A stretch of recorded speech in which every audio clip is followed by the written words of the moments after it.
수능 1, 내신 1, 현실적인 그림이 머릿속에 있으셔야 된다. 이런 의식을 안 바꿀 생각에다 항상 감시하고 혼자서는 못해요.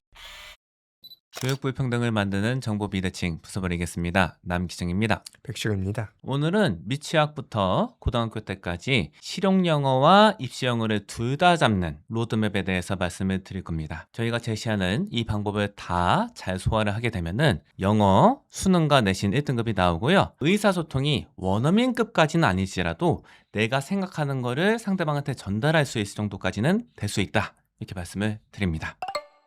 일단은 미취학 연령대부터 말씀을 드릴게요. 장기적으로 봤을 때 어떤 시기에나 적용되는 목표가 있어요. 제가 생각하는 목표는 뭐냐면은 영어로 상대방과 소통을 할 수 있고 시험도 잘 보는 거예요.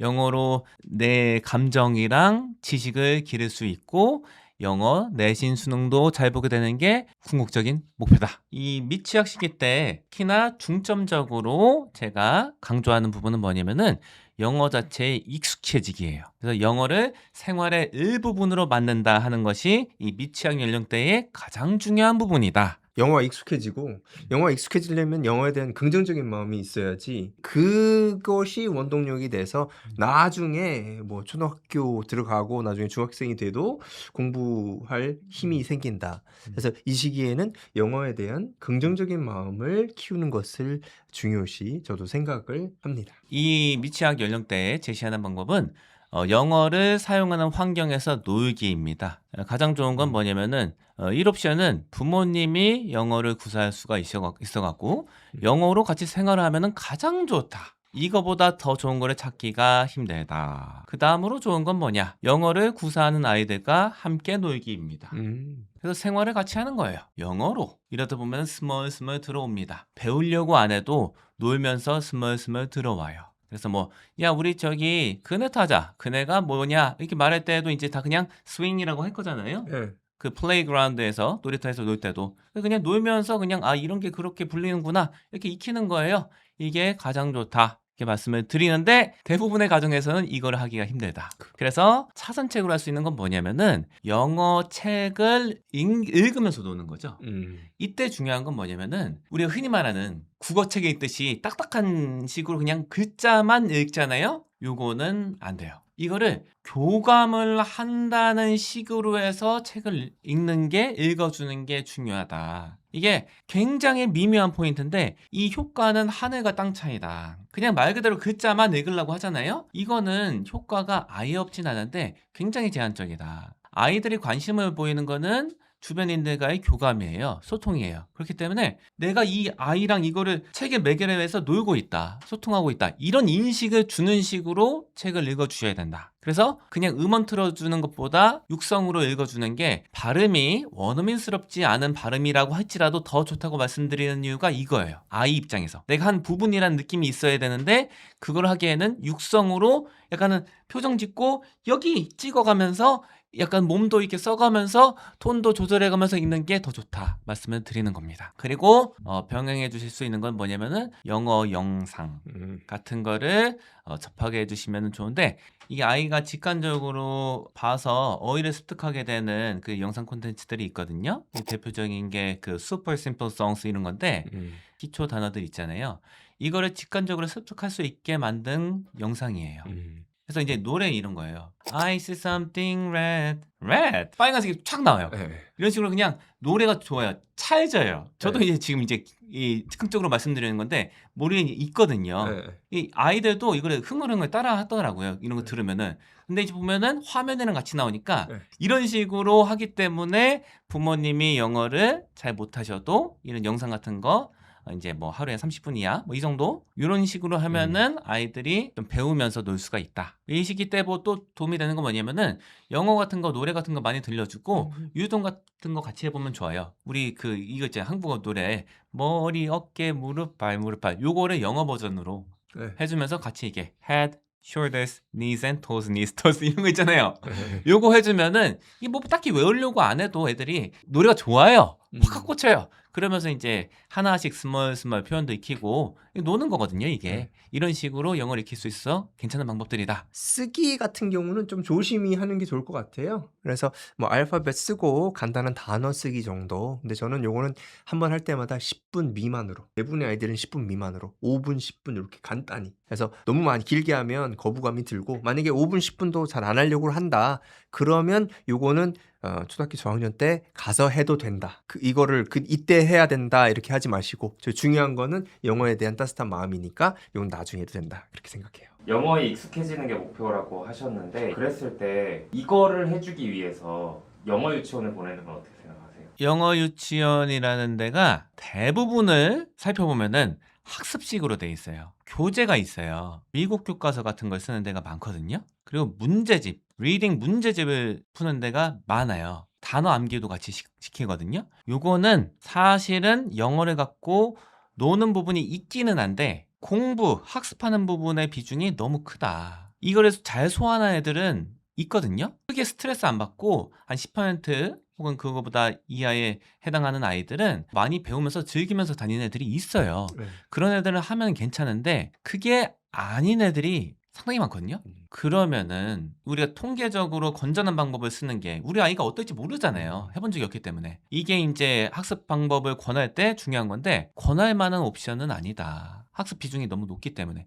이게 영어 유치원이라는 이름은 유치원이기 때문에 학습의 비중이 좀 굉장히 적을 것 같다라는 인상을 주는데 사실은 이런 거는 학원이거든요. 영어 학원이에요. 유아대상 영어 학원이기 때문에 공부를 많이 해요. 책상에 앉아서. 이런 거는 흔히 말하는 학습 감정, 영어에 대한 좋은 감정 이런 거를 좋게 하기에는 위험한 요소들이 상당히 많다라고 봐서 저는 개인적으로는 권해드리진 않아요. 아이가 한번 이렇게 잠깐 넣어봤는데 잘 소화한다 했을 때는 뭐 그냥 해도 된다고 생각하는데 이거를 우리가 뭐 보편적으로 막 권하는 방법이 돼야 되냐 이거는 저는 아니에요. 이제 초등 저학년으로 넘어가겠습니다. 초등 저학년 때도 장기적 목표는 동일해요. 매 시기 다 똑같아요. 이 단기적으로 중점 사항이 조금씩 달라지는 것인데 이 시기 때에는 영어에 익숙해지기를 하는데 생활의 일부로 만들기를 하는데 영어로 감성을 기르는 거에 초점을 둬두시면 좋다. 그래서 방법을 말씀을 드리겠습니다.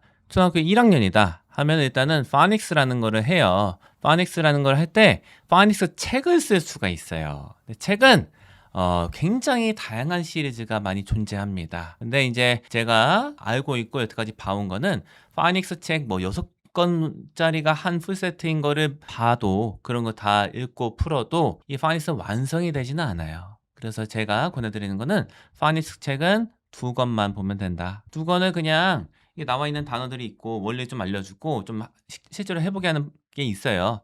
그런 거를 같이 해주시면 돼요. 그리고 이걸 마스터를 못했다 해도 괜찮아요. 2권 정도 봤다 하면은 그 다음부터 어떻게 해야 되냐면은 쉬운 그림책을 같이 읽어가면서 육성으로 읽어주시면서 같이 파닉스를 적용시켜보는 식으로 습득하게 하는 거예요. 그러니까는 learning by doing이라고 하죠. 해보면서 익히는 거예요. 이론을 다 숙지를 한 다음에 읽기를 시작하겠다. 이러면은 시작을 영영 못할 수가 있거든요. 영영 마스터가 아마 안 될 수가 있어요. 그렇기 때문에 한 2권 정도 봤다, 파닉스 책. 그러면은 이제 시작하면 돼요. 우여곡절이 있는데 그게 배우는 과정이다. 쉬운 그림책을 육성으로 많이 읽어주시면 됩니다. 이렇게 육성으로 읽어보는 거 하시면서 더불어서 병행해 주시면 좋을 건 뭐냐면은 이미 읽었던 쉬운 그림책 있잖아요. 이거를 뭐 밥 먹을 때나 이동할 때나 수시로 틀어놓으면 좋아요. 그럼 아이가 인지를 할 거거든요. 왜냐? 소리 내서 읽어봤잖아요. 이런 식으로 해서 뭐 흔히 말하는 정확한 발음에 익숙해지는 그런 것도 같이 병행해 주시는 게 좋다. 그래서 초 2, 3 때는 뭘 해주면 좋냐면은 이 소설을 많이 읽게 해주시면 돼요. 이야기책 많이 읽게 해주시면 좋고 그림책 많이 읽게 해주시면 가장 좋다. 이때는 영어로 감성을 기르는 거에 초점을 둬주시면 좋습니다. 이 원서 읽기가 이때 굉장히 좋은데 원서 읽기에는 어떤 특징이 있냐면은 이 영어 수준이랑 이 정서 수준이 비슷하게 가거든요. 그래서 요 나이 또래의 아이들이 관심이 있어하고 이 나이 또래의 아이들한테 어필할 수 있을 만한 내용을 담고 있어요. 이야기로. 영어가 쉬우면서. 그거를 많이 하게 해주시면은 아이들이 굉장히 막 나이가 막 차고 한 초등학교 6학년이 됐는데 너 여태까지 태어나서 봤던 영어 책 중에 제일 재밌게 봤던 게 뭐야? 라고 물어봤을 때 초등학교 2학년이나 3학년 때 읽었던 그 책을 제일 재밌게 내가 봤다. 나는 지금 6학년인데 아직도 그거 본다. 나 그거 한 20번 봤다. 이런 애들이 꽤 많거든요.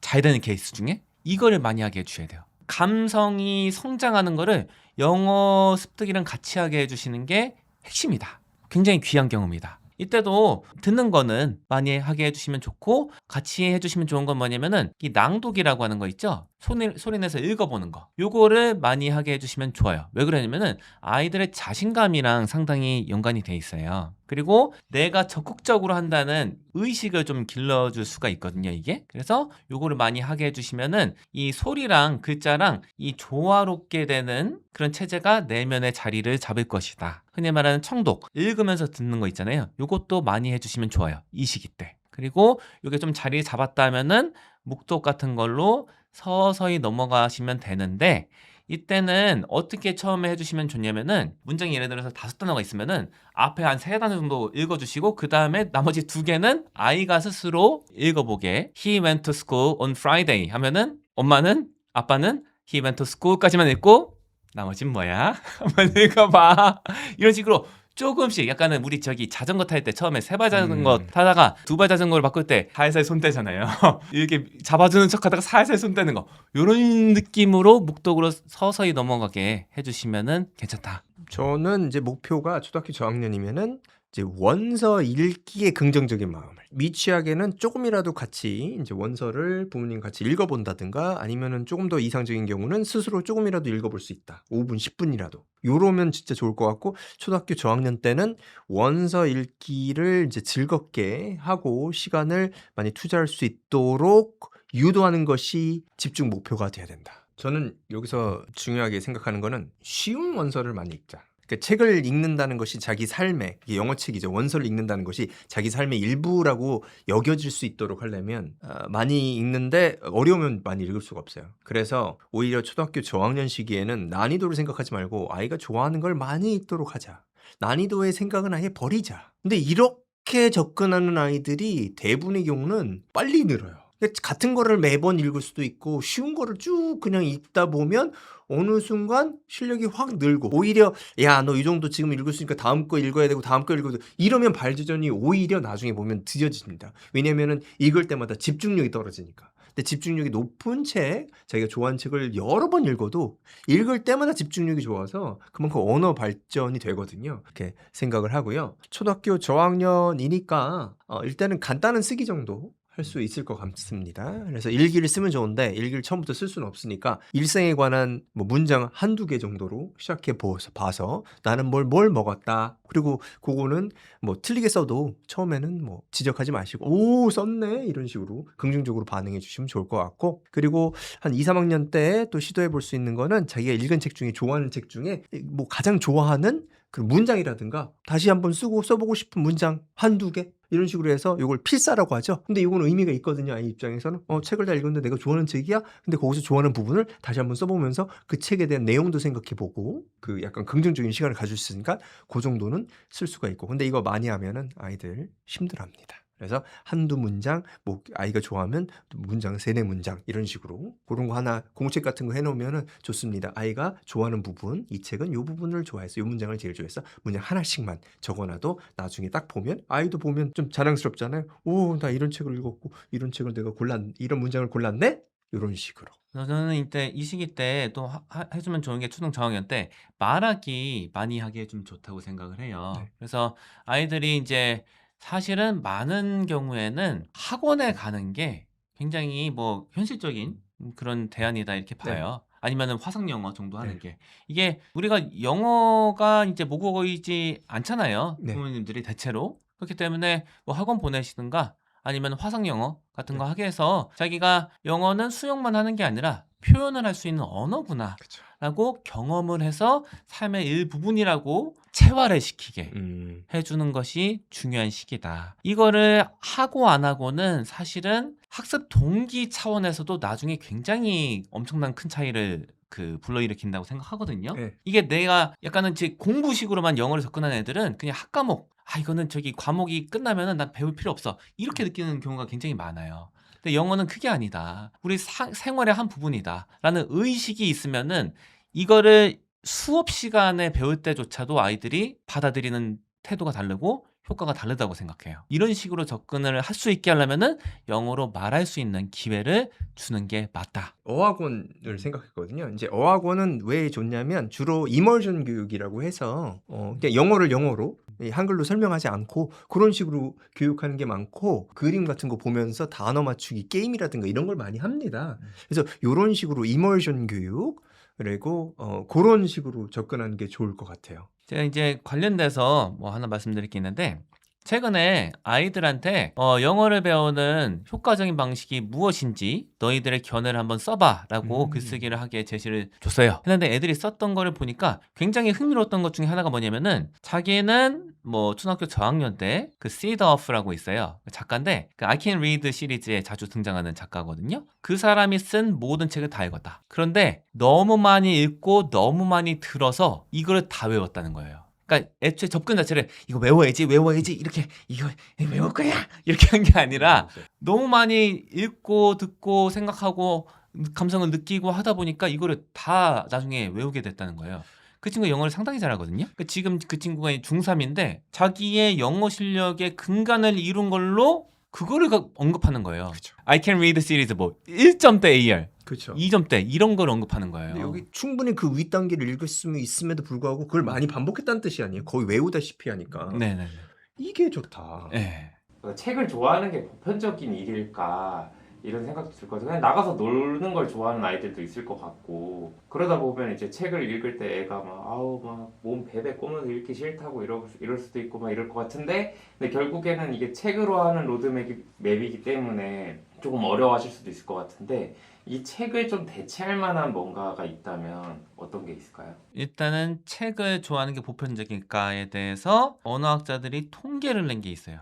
책에 대한 접근을 많이 했던 친구들은 대부분의 아이들이 책을 좋아해요. 이게 연구 결과에서 통계적으로 밝혀진 거예요. 보편적으로 아이들은 책을 계속 접하면은 책을 좋아한다. 특히나 굉장히 유의미한 차이를 불러일으킨 게 뭐였냐면은 부모님이 육성으로 책을 읽어줬을 때 아이들이 책을 좋아하게 되는 확률이 그리고 스스로 자발적으로 책을 읽게 되는 확률이 눈에 띄게 상승했어요. 이거는 그냥 한두 케이스가 아니라 굉장히 오랜 시간 동안 축적해 놓은 통계 데이터를 바탕으로 나온 결론이에요. 책을 많이 읽어주고 주변에서 주변 사람들도 같이 많이 책을 읽고 책이 주변에 항상 많이 있으면은 보편적으로 책을 좋아한다가 통계적인 결론이에요. 그래서 일단은 많은 수의 경우에 책을 좋아하는 거는 뭐 일부에만 해당한다라는 거는 이거는 통계적 사실과는 일치하지 않는다. 이때 중요한 건 뭐냐? 조건이 있어요. 이거를 게임, 영상, 핸드폰, SNS 같은 거랑 같이 경쟁을 붙이잖아요. 책은 져요. 그래서 이게 상당수의 경우에 우리 아이는 책 읽기에 관심이 없어요 라고 말하는 경우를 보면은 사실은 대부분 이런 거에 심취해 있어요. 다는 아니겠지만 제가 본 대부분은 그랬어요. 그렇기 때문에 다른 거를 차단해 주는데 신경을 많이 써야 된다. 이게 만약에 안 된다, 책 읽기가 안 된다 하면은 그때부터는 사실은 다 차선책이에요. 이 책 읽기의 좋은 점이 뭐냐면은 스스로 읽을 수 있는 메커니즘을 구현까지만 하면은 여기는 구현하기까지는 시간이랑 에너지가 들어요. 정성이 드는 게 맞아요. 구현이 되면은 자생력을 갖고 스스로 굴러가거든요, 이게. 그래서 그 다음부터는 굉장히 일사천리로 쭉쭉 진행이 되는 게 장점이에요. 폭발적이에요. 이 효과도 엄청나요. 그런데 이거를 구축을 못한다 하면은 그 다음부터는 어떻게 하느냐? 제가 인식하기로는 아이를 그냥 끌고 가는 거예요. 약간은 이 가기 싫어하는 애를 끌고 가는 느낌이기 때문에 이게 사실은 시간이나 에너지가 장기적으로 봤을 때 더 많이 든다. 감정 소모도 더 심하고 아이랑 부모님들이랑 그 관계가 틀어질 가능성이 더 높다. 저는 이렇게 인지하고 있습니다. 이 차선책을 너무 빨리 취하시는 거는 비추다. 차선책은 있어요. 가르치는 거예요. 네, 같이 앉혀서 하나하나 설명해주고 가르치는 식으로 갈 수 있어요. 그러면은 항상 누가 같이 있어야 돼요. 안 그러면은 스스로 굴러가기 힘들다. 고학년 때 단기적 중점 사항에 대해서 제가 생각하는 걸 말씀을 드리면은 이때는 문제 푸는 거에 어느 정도 익숙해지는 게 좋다. 그러니까 리딩서 같은 거를 많이 하잖아요. 요때는 한 번쯤 경험해 보게 해 주는 게 괜찮다고 봐요. 왜냐면은 우리가 자연 상태에서 그냥 줄글만 읽었을 때는 사람들의 공통적으로 형성할 수 있는 의견의 범위가 좀 모호해지거든요. 똑같은 글을 읽고서 주제를 이렇게 생각할 수도 있고 다르게 생각할 수도 있을 것 같아요. 그런데 이 문제를 푸는 과정은 뭐냐면은 이 글을 읽었을 때 보편적으로 대부분의 경우에는 주제를 이 정도라고 생각하는구나라고 어느 정도의 이 울타리를 치는 과정을 이제 습득하게 되는 거예요. 그리고 뭐 글의 순서 같은 거 배열하는 문제도 많잖아요. 순서 사실은 아무렇게나 써도 다 이해가 돼요, 결과적으로는. 근데 순서가 이렇게 배열되는 게 맞다라고 정답지에 나와 있는 거 보면은 왜 그렇지? 이렇게 글을 전개하면 조금 더 효과적으로 전달할 수 있구나라는 거를 생각해 보게 하는 계기가 되거든요. 그래서 어느 정도 통용되는 읽기에 대한 이 기준을 잡아갈 수 있다는 측면에서 문제 풀기를 조금 병행을 어느 정도 해주시는 게 저는 뭐 현실적이다. 줄을 문제 풀이로 가져갈 필요는 없다고 봐요. 네. 줄은 줄글 읽기, 원서 읽기로 하는 게 좋다고 보는데 이 리딩서 같은 거는 일부는 병행해 주는 게 다른 사람과 공통의 이 그라운드를 마련할 수 있는 그런 장치 역할을 하기 때문에 괜찮다. 시리즈를 좀 구체적으로 말씀드리면은 subject link 요 정도가 보편적으로 많은 사람들이 접근하기가 용이한 책이다. 그래서 이런 거는 일단은 온라인에 샘플 교재를 다 볼 수 있게 해놨어요. 그래서 일부 교재를 미리 좀 살펴보고 내 난이도에 맞는 거를 고르기가 용이해요. 이게 맞는 거를 확인한 다음에 인터넷에서 주문을 하세요. 그 다음에 집에서 풀어보고 답 맞추고 틀린 거는 좀 분석적으로 접근해보는 그 흔히 말하는 오답 정리라는 걸 해보는 계기를 삼으면 괜찮다. 그래서 내가 주제라고 생각했던 게 이게 왜 주제가 아니라고 하지 이 사람들이? 어떤 공통의 견해를 도출했지 여태까지 사람들이? 요거에 대해서 약간은 경계를 상대적으로 좀 선명하게 만드는 그런 과정을 가져보시는 게 좋다. 또 한 가지 하면 좋은 거는 한 5학년, 6학년 정도 되면은 우리가 이제 중학교 시험 같은 거 대비해서 품사, 문장선문 같은 거를 익숙하게 해주면 좋다라고 생각하는 바입니다. 그래서 품사랑 문장선문은 영문법 필수 공식 저희가 쓴 교재예요. 이걸로 학습해 보시면 좋다. 초등학교 고학년 때 이렇게 말씀을 드리고 이 책의 특징은 뭐냐? 이 품사에 대한 개념 정리에서 머물지 않고 이 품사 개념을 문장에서 대입해보는 훈련하는 교재거든요. 그런 차원에서 품사 훈련하기에 좋은 교재니까 이 기초를 탄탄하게 익히시기에는 적합한 교재다. 이렇게 말씀을 드리고 요게 약간 여물었다라는 느낌이 드신다. 뭐 자기가 뭐 평소에 일기 같은 거 쓸 때 쓰는 표현이 내가 구사할 수 있는 표현 중에서 한 80% 이상을 품사 문장 성분 식으로 이해할 수가 있다. 내가 쓴 단어의 품사랑 문장 성분은 80% 이상 정확도를 알 수가 있다. 이 정도 되면은 시중 문법 교재 있잖아요. 중2 타겟팅 그런 교재들을 한번 한 권을 여러 번 보는 거 하고 중학교 입학하시면은 충분하다. 그리고 글쓰기를 많이 하면 좋은 시기가 요때라고 봐요. 초등 고학년. 이때는 어느 정도 스멀스멀 논리 같은 거에 좀 더 눈을 뜰 때거든요. 그래서 글로 표현할 수 있는 범위가 점점 막 폭발적으로 이렇게 늘어나는 그런 단계예요. 이때 글쓸 기회를 많이 줘갖고 아이가 자기의 생각도 정교하게 하고 감성도 표현해보고 이런 식으로 영어를 약간 통합적으로 습득할 수 있게 표현도 좀 더 정교하게 할 수 있게 해주는 계기를 마련해 주는 게 좋다. 그래서 글쓰기도 많이 하는 것이 좋은 시기가 초등 고학년이다. 저는 초등학교 고학년 때 읽은 원서의 양에 따라서 아이의 영어 나중에 궁극적으로 고등학교 갔을 때 영어 실력의 50% 이상을 차지한다. 이제 구체적으로 생각하는 거는 3학년, 4학년, 5학년 때 읽은 양이 50% 이상 차지한다 이렇게 생각하거든요. 그래서 이때 많이 읽는 것을 저는 이제 첫 번째 목표로 생각을 하고 여기서도 난이도가 높으면 좋겠지만 난이도를 너무 생각하면은 양이 안 나오기 때문에 양과 집중도가 높으면 많이 읽을 수 있고 재미있으면 많이 읽을 수 있으니까 재미있고 집중해서 읽을 수 있는 원서를 최대한 많이 읽자. 전 그걸 목표로 생각합니다. 이제 쓰기 지도는 이렇게 받으면 좋고요. 아이의 그 영어 실력에 따라서 방법이 틀릴 것 같은데 좀 실력이 덜 갖췄다 그러면 일기 쓰는 게 맞고요. 만약에 일기를 쓰는데 일기를 뭐 수월하게 쓸 수가 있다. 그러면은 책과 연계된 건 크게 두 가지. 이제 서머리를 쓸 수가 있고 책에 대한 감성이나 생각을 쓸 수가 있겠습니다. 요런 경우는 지도를 받는 게 이상적이고요. 요 지도 받는 거는 과외라든가 학원을 다니지 않아도 되는데 책을 읽어본 사람이, 책을 잘 아는 사람이 지도를 하면 돼요.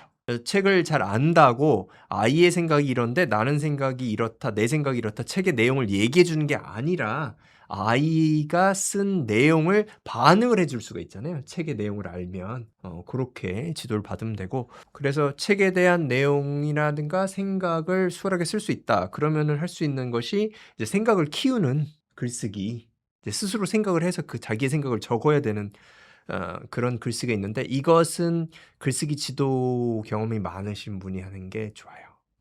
아이들의 생각을 이렇게 끌어내는 것이 뭐 요 정도 수준이 쉽지가 않기 때문에 그렇습니다. 그래서 이 모든 것을 AI로 할 수 있으나 이제 동기부여라는 차원에서, 그리고 아이가 이제 글 쓴 거를 반응해 주는 그런 부분이 약하기 때문에 뭐 AI로 할 수 있지요. 근데 아이의 동기가 좀 높아야 된다. 중학교 학생이 되면은 하면 좋은 게 뭐냐면은 원서 읽기의 깊이를 가져가는 거. 이것과 더불어서 고등학교 입시에 대비하는 거. 이걸 하는 게 중요하다고 생각해요. 고등학교 입시 대비라는 건 뭐냐면은 자신이 진학 예정인 학교, 중3 정도에는 해보면 좋아요. 진학 예정인 학교 한 두어 군데를 생각한 다음에 거기에 내신 문제, 뭐 고1, 고2 정도 거, 한 2개년 이상, 2, 3개년 정도에 해당하는 거를 수집하신 다음에 시간을 재고 문제를 풀어보세요. 그 다음에 자기가 자주 틀리는 유형이나 그런 특정한 성질을 지닌 문제들이 있을 거거든요. 그거를 파악하신 다음에 보완하면 돼요. 예를 들어서 나는 문법을 많이 틀린다 하면 문법 공부하면 되고, 일단은 제 시간에 풀 수가 없다. 왜냐? 읽어야 되는 양이 너무 많아서. 그럼 뭐예요? 줄걸 많이 읽어갖고 속도 높이면 돼요. 이런 식으로 해서 맞춤형으로 자기가 부족한 거에 좀 더 시간을 많이 투자하는 식으로 학습 방향을 설계하는 게 이게 방법이다. 원서를 깊이 있게 읽는다는 게 무슨 뜻이냐? 읽고서 생각을 많이 한다는 거예요. 뭐 예를 들어서 이제 중학생 정도면은 읽을 수 있는 책이 뭐 Factfulness 이런 거 많이 알고 있는 교재잖아요. 책이잖아요.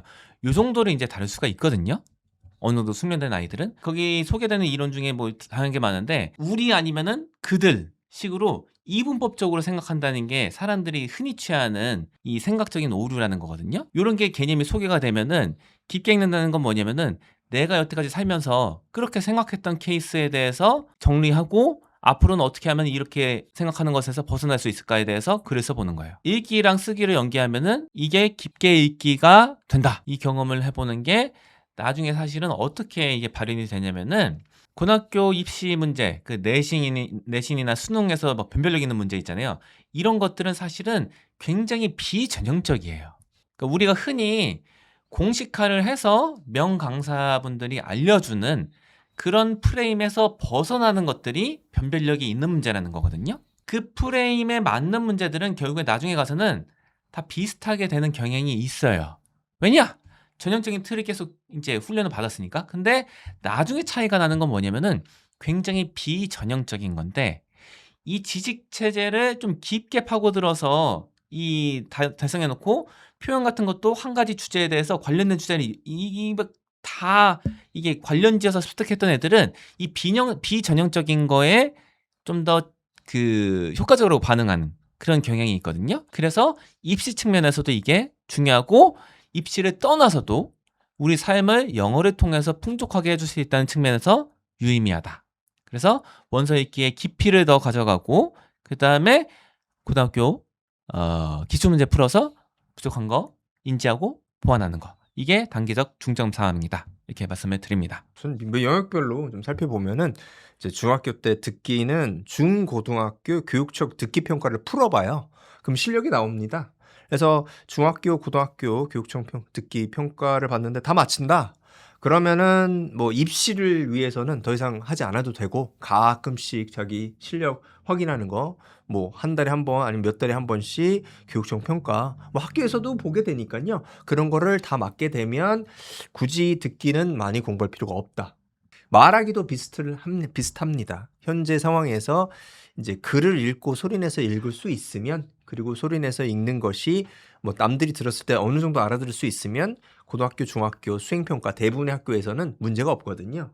그래서 입시를 위해서는 그 정도 할 수 있으면은 더 이상 하지 않아도 된다. 뭐 다른 걸 위해서는 그거는 목적에 따라서 하시면 될 것 같고 쓰기는 실력에 따라서 많이 차이가 날 겁니다. 그래서 실력이 좀 부족하다 그러면 일기 쓰는 걸 추천드리고 중간 정도 실력이라고 하면 초등학교 고학년처럼 책을 읽고 나서 그거에 근거해서 이제 쓰는 걸 추천을 드리고 만약에 좀 영어 실력이 좀 된다 그러면 자기의 생각, 어떤 질문안을 받고 그 생각을 반응해서 쓰는 거를 추천을 드리고 다른 학생들과 같은 공간에서 선생님한테 지도받는 거가 가장 이상적이나 그런 기회가 없을 수가 있으니까 AI가 발전해서 첨상 수준은 높기 때문에 AI를 사용할 수 있다 이렇게 생각을 하고 저 문법 같은 경우는 이상적인 걸 좀 말씀드리면 품사랑 문장 구성 요소에 대한 개념 이해하고 훈련이 돼서 글을 던져줬을 때 80% 이상은 다 찾을 수 있다.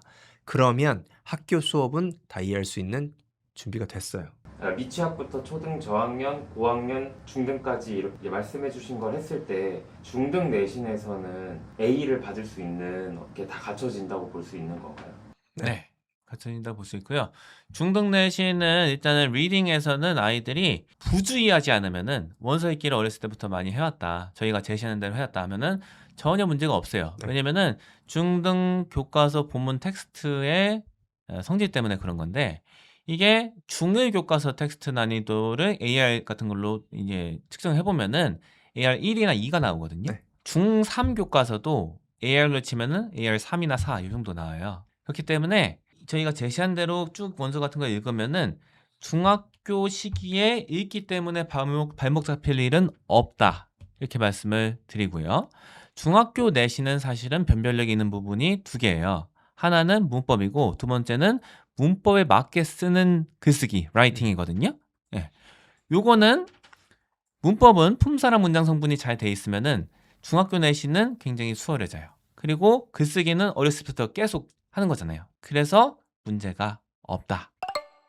고등 시기 때 단기적으로 중점 사항이 뭐냐? 내신이랑 수능 잘 보는 거예요. 시험을 잘 보는 거다. 그런데 주의할 게 있어요. 뭐냐면은 나는 이 공부가 쓸데없다고 생각하는데 점수 잘 보려고 이 공부한다. 울며 겨자 먹기로. 이런 접근을 취하잖아요. 그러면은 이 3년 동안 그 마음가짐으로만 공부하는 게 굉장히 확률이 낮아요. 의미를 찾아야 돼요. 다른 세상의 이야기라고 많이 느껴지실 것 같아요. 공부에 그래도 뭐 뜻이 있고 그런 애들이 뭐 공부 더 하고 박사 예를 들면 되는 거지. 우리 애는 그 정도까지는 아니고 뭐 그냥 일단은 공부를 해놓는 게 나중에 뭘 하든 조금 더 유리할 수 있으니 억지로라도 지금 하는 경험을 하는 게 중요하지 않을까 이렇게 많이 생각하실 것 같은데 그렇게 생각한다면 고등학교 3년의 어떤 그 중점은 뭘로 좀 두면 좋을까요? 왜라는 의문을 갖는 게 좋다.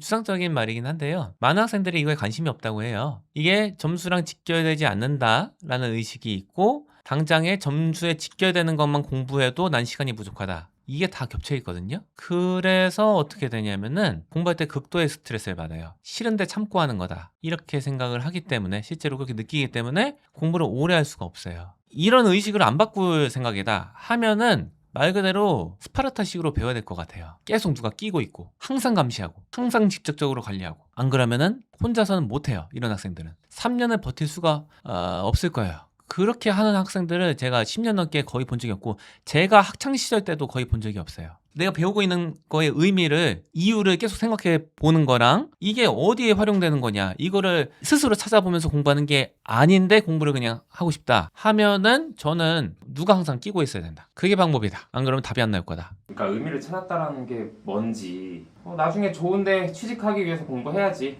이것도 의미가 될 수 있나? 직접 보신 아이들의 예시를 좀 들어주신다면 이게 뭐 수능 같은데 이런 게 나오거든요. 호미오스테이시스, 항상성 이런 건데 이게 나왔을 때 대부분 애들은 짜증이 나거든요. 이게 이제 점수만 따려고 공부하는 애들은 뭐 이딴 이상한 단어가 나와. 이상한 단어 하면서 그냥 외워요. 근데 의의를 찾는다는 거는 예시를 들면 뭐냐면은 이 개념을 검색해 보는 거예요. 인터넷에서. 이거를 관련된 배경 지식을 찾아보고 관련된 글을 읽어보는 거. 이런 작업을 하는 거는 의미를 발견하는 거다라고 저는 생각하거든요. 이 내용이랑 배우는 내용에서 의미를 찾아야 된다. 이렇게 보는 입장이에요. 학생이 좀 바쁘면은 찾아보지 못할 수는 있을 것 같아요. 그러면 요 정도 하면 될 것 같아요. 지금 우리 몸에서 일정하게 유지되는 게 뭐지? 아, 체온은 일정하게 유지가 되는구나. 그래서 뭐 밖에 춥든 덥든 내 체온은 일정하게 유지되고 만약 이게 지나가게 되면 그 사람은 아프거나 아니면 죽을 수도 있구나. 요 정도 생각하면 요게 의의를 찾는다. 예시를 들으니까 야 이건 유니콘이다 이런 생각이 좀 드실 수 있을 것 같아요. 야 이건 없다 세상에 없다 이렇게 생각 드실 수도 있을 것 같아요. 왜냐하면 저도 마찬가지인 것 같아요. 그렇게 공부를 안 했으니까 제가 그렇게 누가 알려주지도 않았으니까. 근데 대부분의 부모님들이 그러지 않을까 이런 생각이 들거든요. 그러니까 그랬을 때 지금 미취학부터 이렇게 쭉 쌓아왔던 로드맵을 했을 때 이런 사고를 좀 갖게 될 수 있을까요 우리 아이들이? 고등학교 때 돼서 그러면은 갑자기 의미를 찾으려고 노력을 해야 되는 거냐? 이거는 아니에요. 아까 저희가 그 전 단계부터 계속 말씀드렸던 미취학 때에는 이거 삶의 일부로 만들어야 된다. 초등 저학년 때에는 감성을 기르는 그런 식으로 영어를 습득해야 된다. 그리고 뭐 초등학교 고학년 이후에는 지식의 세계를 심화시키는 식으로 영어를 습득해야 된다. 하는 게 사실은 다 이 학습에서 의미를 발견하는 거랑 밀접한 관련이 있어요. 미취학 때 했던 것부터가 관련이 있는 거예요. 의미 찾기랑. 이게 다 연관이 돼 있고 이거를 다 염두에 둔 채 이런 로드맵을 제시하는 거다. 제가 전에 말씀드리는 것 중에 하나가 뭐냐면은 삶의 일부분으로 받아들이면은 다른 모든 게 손쉬워진다고 했거든요. 이런 맥락이 있어요. 그러니까 삶의 일부라고 받아들이지 않은 사람들은 이거를 학과목이라고만 접근하기 때문에 공부를 했을 때 너무 스트레스 많이 받아요. 특히나 까다로운 개념 같은 게 나왔을 때, 뭐 단어 같은 걸 어떻게든 뭐 단시간에 뭐 외우려고 했을 때 극도의 스트레스를 받아요. 근데 이거는 현명하지 않아요. 1시간 이렇게 공부하면은 1시간 쉬어야 돼요. 그 친구들은 너무 스트레스 많이 받아서. 그리고 당장에 1시간 공부하고 1시간 안 쉬더라도 이 친구들이 어떻게 하냐? 학교 끝나고 학원 가면 5시거든요. 5시부터 10시까지 학원에 있어요. 그 다음에 집에 가서 뭐 하냐? 인스타그램이에요. 극도의 스트레스를 받았기 때문에 늦은 밤이나 새벽 시간을 자신을 정화시키는 데 이렇게 시간을 많이 쓰거든요. 사실은 시간 낭비를 엄청나게 많이 하는 거예요. 누가 강제로 잡아놓지 않는 시간들은 다 자기를 정화시키는 데 쓴다고요. 이게 차이예요. 의미를 받아들이는 게, 그러니까 어렸을 때부터 이거를 다 단계적으로 하지 않으면은 나중에 가면은 탈이 나는 경우가 많은 게 이 과정이 없었으니까. 그 내가 삶의 일부로 영어를 받아들인다. 이게 없었어요. 내가 영어로 감성이 기른 적이 없었어요. 그럼 영어가 내 삶에 큰 의미가 아니거든요, 이거는. 고등학교 때 돼서 의미를 생각하기 시작하라 이런 말은 아니고 그 전거가 다 로드맵에 녹아 있는 거다. 글쓰기 교육을 자꾸 강조하는 거는 의미를 자꾸 발견하라고 하는 거거든요. 글쓰기 할 때 가장 많이 사용하는 포인트가 뭐냐면은 네가 이 책을 읽었어. 이 글을 읽었는데 너의 삶에서 무슨 의미야? 네 삶이랑 어떤 관련이 있어? 너한테 이게 내면적인 변화를 불러일으킨 게 뭐고 앞으로 너의 삶에 어떻게 영향이 있는 건데 이거를 계속 쓰라고 하는 거예요. 글쓰기 주제들은 대체로. 그래서 이거를 많이 접했던 애들은 내가 배우는 거를 내 삶이랑 관련지어서 연관시켜서 의미를 발생시켜야겠다. 이거 계속 체화가 됐기 때문에 대부분 어떤 과목을 공부할 때는 이거 계속 생각해요. 그리고 이게 공식화도 돼 있어요. 이거를 뭐라고 하냐면은 그 broader implication이라고 하거든요. 결론에서는 이 implication을 쓰라고 해요. 이게 내가 오늘 그 본론에서 논의한 내용이 나중에 너의 삶에서 어떤 의미가 있냐? 아니면은 더 큰 범위에서 생각해 봤을 때, 우리 사회 전체적으로 봤을 때 너의 생각이 어떤 의미가 있어? 이거를 매뉴얼로 거의 정해놨거든요. 왜냐 중요하니까. 안 그러면 책 읽기는 그냥 탁상공론에 불과할 수 있으니까 탁상공론이 안 되게 하고자 사람들이 장치를 많이 해놨어요. 이게 글쓰기 과정의 핵심적인 부분 중에 하나고, 고등학교 학생들조차도 저는 사실은 1시간 공부를 했을 때 1시간을 쉬지 않고서는 못 견디겠는 그런 정도의 스트레스를 받는 친구들이라면 차라리 그 1시간 놀 시간에는 차라리 그냥 이런 의미 같은 걸 발견하는 데 시간을 쓰는 게 더 낫다. 내가 배운 거를 이게 내 삶이랑 무슨 관련이 있지? 차라리 1시간을 그거 생각하는 게 낫다고 보거든요. 그러면은 스트레스가 덜할 거다. 그 의미가 없이 이걸 유지할 수 있는 거는 너무 힘들기 때문에. 이미 지금 초등학교 저학년, 고학년이어가지고 아니면 중학생이어가지고 지금 이 로드맵을 따라가기엔 너무 늦은 거 아닌가 뭐 이런 생각도 드실 것 같은데 이런 부모님들이라면 지금 어떻게 좀 해야 될까요? 가장 중요한 거는 뭐냐라고 생각하냐면은 본인이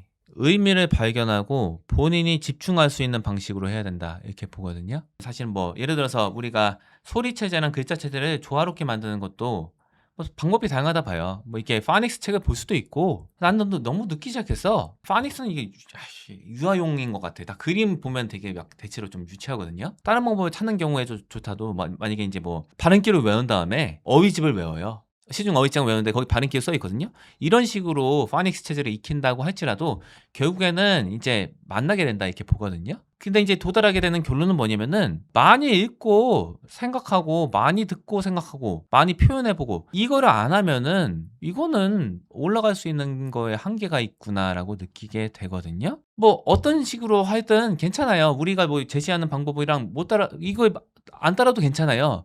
본인이 맞다고 생각하고 본인이 집중할 수 있는 체제로 공부하면 돼요. 되는데 그때 나중에 가서 가장 크게 느끼게 되는 영어의 벽은 읽기 속도가 안 나는 거였어요.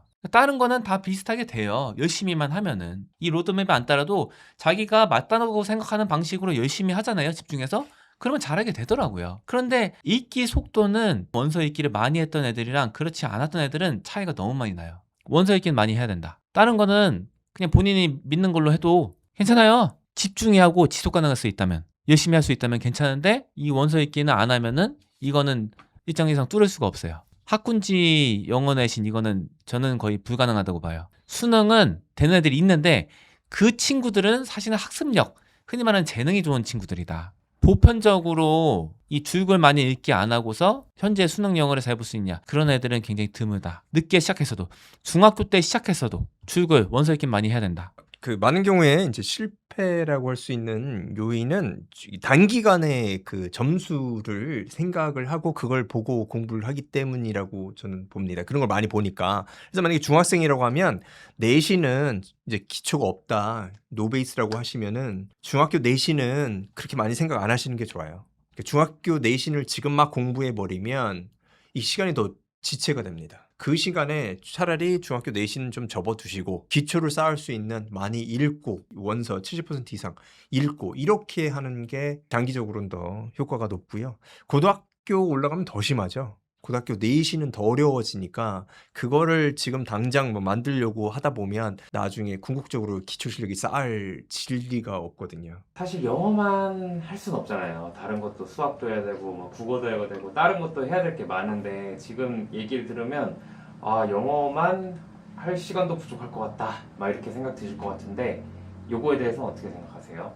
영어에 시간을 많이 투자해야 되는 건 맞아요. 만약에 목표가 크시다면 선택을 하시는 거다. 저는 이렇게 봐요.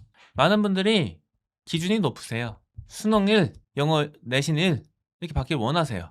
그러면 그것이 얼마나 많은 노력과 시간을 요구하는지에 대해서 현실적인 그림이 머릿속에 있으셔야 된다. 개인적으로 말씀드리는 거는 초등 저학년 때 하루 3시간, 초등 고학년 때 하루 2시간, 중학교 때 하루 1시간, 뭐 고등학교 때 하루 40분 이 정도예요. 많은 분들이 말씀하시죠. 아니 초등학교 아무리 저학년이지만 하루에 3시간 어떻게 해요? 하기 힘들어요. 알아요. 하지만 나중에 더 힘들어요. 초등 고학년 때 하루 2시간 어떻게 해요? 알아요. 하지만 나중에는 시간 내기 더 힘들어요. 근데 그 정도를 시간을 투자해도 한 6,000시간 이상 정도 나오는 거거든요. 10,000시간이 안 돼요. 그런데 생각해 보세요. 원어민들한테 수능 같은 거 풀려보잖아요. 고등학생 졸업반 애들. 반 이상이 영어 1등급이 안 나와요. 근데 그 친구들은 영어에 몇 시간 썼습니까? 수만 시간을 썼어요. 수만 시간을. 근데도 영어 1등급이 반 이상 안 나오거든요. 6,000시간을 써서 1등급이 나오면은 그거는 효과적으로 한 거라고요. 하지만 이것조차도 시간을 못 내시겠다 하면 선택하시는 게 맞다고 봐요. 저는 이거보다 시간을 더 줄이는 게 뭐 일부 사람들은 가능할 수도 있다고 봐요. 하지만 기대하기는 힘들다. 그거야말로 무리한 계획이다라고 보는 거예요. 그러니까 원어민도 수만 시간 썼는데 수능 시험에서 1등급을 맞기가 힘들다라고 얘기를 들으니까는 그러니까 실용 영어를 하는 것처럼 이렇게 받아들여가지고 하는 방법이 이게 안 맞는 거 아니냐. 그러니까 수능이 어려우면 수능에 특화된 뭔가 그 방법으로 해야 되는 거 아니냐라고 생각하시는 분들도 계실 것 같아요. 그래서 제가 다른 유튜브도 봤는데 학습신 영어를 이제 좀 이렇게 강조하시는 분인데 결국에는 아니 중고등학교 때 이렇게 안 통하는 영어를 원서 읽기를 계속 주장하시는 게 되게 무책임하다 뭐 이런 말씀도 하시더라고요. 그랬을 때 이제 원장님들의 생각은 좀 어떠신가요?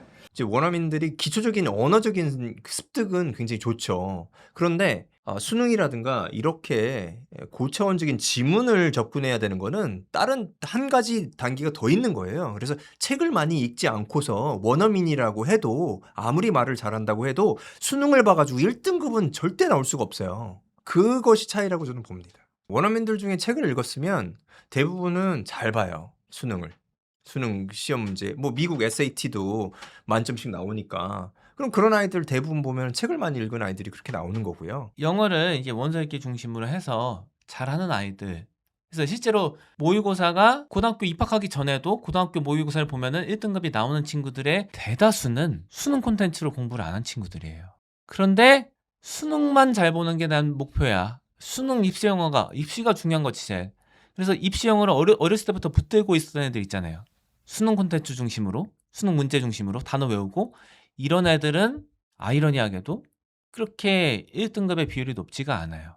이게 굉장히 많은 점을 시사한다라고 저는 보거든요. 수능도 요령이 필요해요. 이건 맞아요. 기출문제 풀어보고 그 훈련하는 과정이 필요한데 그거는 살짝 얻는 거일 뿐이다. 대세는 그게 좌우하지 않는다. 그래서 학습식을 해가지고 수능 1등급 못 나오냐 이게 아니거든요. 분명히 학습식으로 공부해도 수능 1등급 할 수 있는 아들이 있고 하지만은 저희가 생각하는 거는 확률 싸움이에요. 그래서 원서 읽기를 기조로 해서 수능 1등급 갈 수 있는 아이들이 확률이 더 높은 것이고 학습식으로 하는 거는 그보다 확률이 월등히 낮다. 그거를 저희가 말씀을 드리는 겁니다. 오늘은 장시간 실용 영어와 입시 영어를 둘 다 잡는 방법에 대해서 말씀해 드렸습니다. 이 정도로 마무리할까요? 네. 감사합니다.